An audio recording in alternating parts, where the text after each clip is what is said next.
kinaran nyo na ako ah. Pumasa. Oo naman. Hi guys, welcome ulit sa aking YouTube channel. Ito baka lang makatulong kasi kanina effective. Kasi yun nga, na-checkpoint tayo kanina sa sa mga ASBU o sa anti-smoke belching ba. Tulad ng dati kasi tayo nga lalong-lalo na sa atin na mga diesel yung mga sasakyan, parang namemera lang naman yata talaga kasi kita naman natin diesel yan, siyempre mausok yan, tsaka hindi naman tayo papasa sa emission sa registration ng ating sasakyan. Tulad sa akin 2 months pa lang kare-registro ko pa lang nakapasa naman sa emission.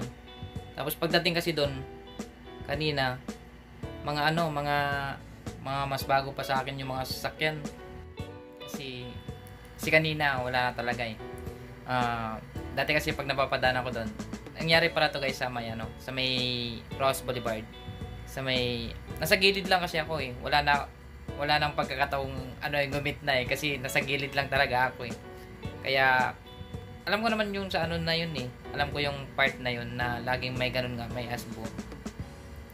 Pinaraan ako minsan pero nasa gitna ako, hindi ko sila pinansin. Ngayon, kanina talaga wala nang pagkakataong makatakas kasi yun nga, sa bandang right side lang ako, gilid na gilid talaga. So, yun na lang yung naisipan kong ginawa. May Hyundai pa nga kanina Hyundai na Starex, bagong-bago, pero karamihan talaga Adventure, Crosswind, L3, tsaka yung Revo na diesel.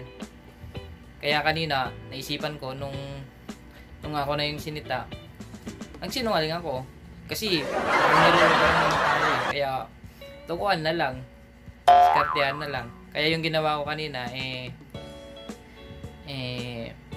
yun nga, sinabi ko na lang na pinara na ako nung nakaraan, pinara na ako last Monday.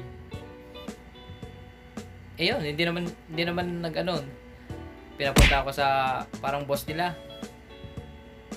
Tapos parang rin siya, dapat confident ka na na yung doon sa sinabi mo talaga na checkpoint on na para ka na nila last Monday, o mag-isip ka na lang ng nakikita ko kasi kanina wala naman talagang pumapasa kasi lalo na yung mga pag sila yung umaapak ng nila ng silinyador, sure ball talaga wala kasi todo bagsak talaga lahat yan. Daming plate number kanina doon, plate number kinukuha nila kaya yun, naisipan ko yun naman, gumana naman, kaya baka makatulong sa atin to. Isa pa guys, kung may kasama kayo o kung kaya nyong mag video, pakita nyo na nagbi-video kasi kasi parang yun parang sa kanila, parang ilang sila sa video. Kasi kanina parang napansin na nagbibideo yung kasama ko, ilag yung sunod sa akin na una Tapos nung pati tinembrehan yung kasama niya na isa, tinatakpan nila yung kausap ko na yung parang boss nila. Kaya kung may pagkakataon kayo mag-video o may kasama kayo, videoan nyo para para magkaalaman. Kasi sa totoo lang talaga walang papasa dun sa mga nila. Talagang pera-pera, tingin ko pera-pera lang talaga Tsaka yun nga, hindi naman tayo bibigyan ng o hindi naman tayo makakapasa sa emission ng kung nag-registro tayo ng sasakyan kung bagsak yung ating sasakyan sa emission. Bale, ito yung nangyari kanina.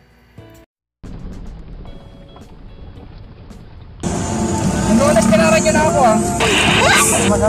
Oo naman.